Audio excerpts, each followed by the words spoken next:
Oi pessoal, em outro vídeo eu mostrei para vocês como resolve o problema de interpolação. Ou seja, dado alguns pontos tabelados, a gente determinar um polinômio que passe exatamente por cima desses pontos. O que eu quero estudar nesse vídeo é o problema do erro de interpolação.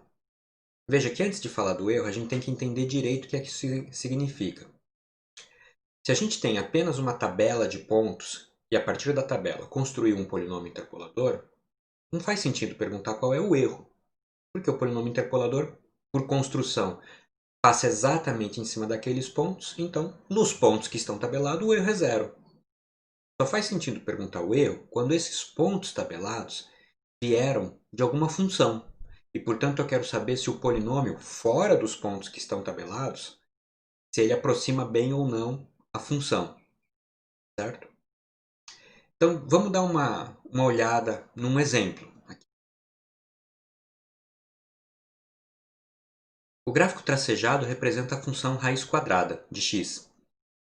Essa função ela foi interpolada aqui em três pontos, no x igual a 1, no x igual a 2 e no x igual a 4, e deu origem a essa curva vermelha em linha cheia. Eu quero saber se a curva vermelha é uma boa aproximação para a função raiz quadrada de x, claro, fora dos pontos de interpolação. Eu vou mostrar para vocês então, é um teorema que expressa quanto é o erro entre o polinômio interpolador e a função que deu origem aos pontos que estão na tabela.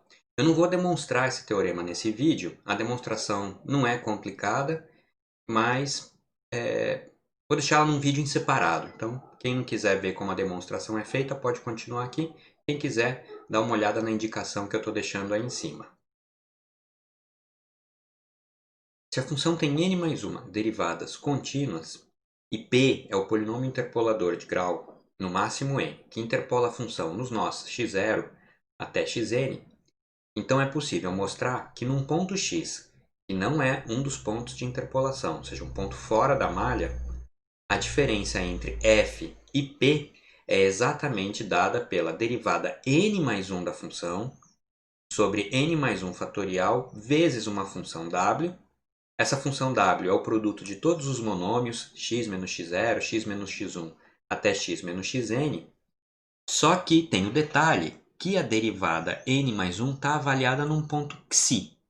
E esse ponto, que depende do x que você escolheu, é algum ponto dentro do intervalo AB, mas eu não sei que ponto é esse, não consigo determiná-lo.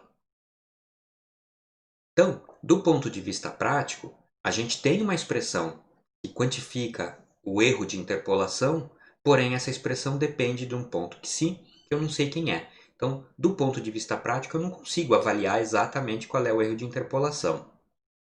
E isso faz sentido, né, do ponto de vista filosófico, teórico.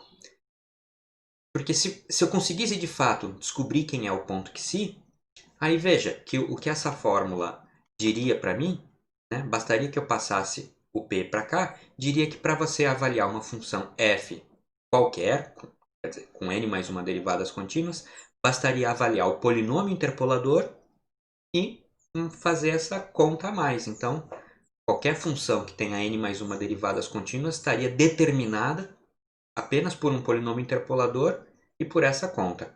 E isso não faz sentido. Claramente a gente tem funções que são mais gerais do que isso, não podem ser determinadas só conhecendo o polinômio interpolador. Certo? Então como é que a gente usa esse resultado na prática, se esse ponto que eu não consigo calcular? O que a gente vai conseguir fazer é usar esse resultado para, pelo menos, no máximo, conseguir um majorante para o erro de interpolação. Então vamos fazer um exemplo. Ó. Peguei aí a nossa função raiz quadrada de x e os pontos de interpolação que a gente usou naquele gráfico agora há pouco. Certo? Qual é o erro de interpolação máximo que está lá? Como a gente tem 3 pontos de interpolação, o erro está limitado pela derivada terceira em xi, 3 fatorial, vezes a função w, o produto de x menos 1 vezes x menos 2 por x menos 4. Então o que eu vou tentar fazer é calcular o máximo que esse erro de interpolação pode assumir. Então veja, esse máximo aqui é menor ou igual que o máximo da derivada terceira né? Esse M3 eu estou representando o máximo da derivada terceira pelo máximo dessa função W. Tudo isso dentro do intervalo onde eu estou realizando a interpolação, né? Para x entre 1 e 4. A derivada terceira da raiz quadrada de x é 3/8 de 1 sobre a raiz quadrada de x à quinta. No intervalo de 1 a 4, o máximo é assumido em x igual a 1 e, portanto, vale 3/8. Já a função w de x era um polinômio de grau 3.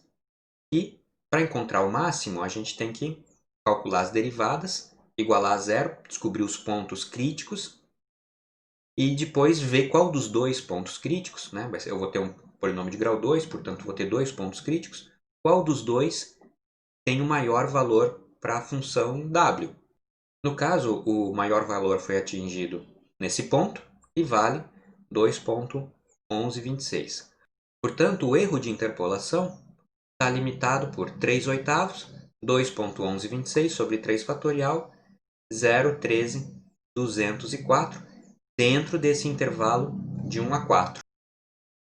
Então a gente usou a fórmula do erro de interpolação para encontrar um limitante para o erro. O valor exato a gente não consegue. Se a gente voltar aqui no nosso gráfico, de fato a gente vai perceber que o erro foi inclusive menor do que esse predito ali, né? O nosso erro máximo foi, né, da ordem de 10 a menos 1, e a gente pode perceber aqui que a diferença pela escala do gráfico é inclusive menor.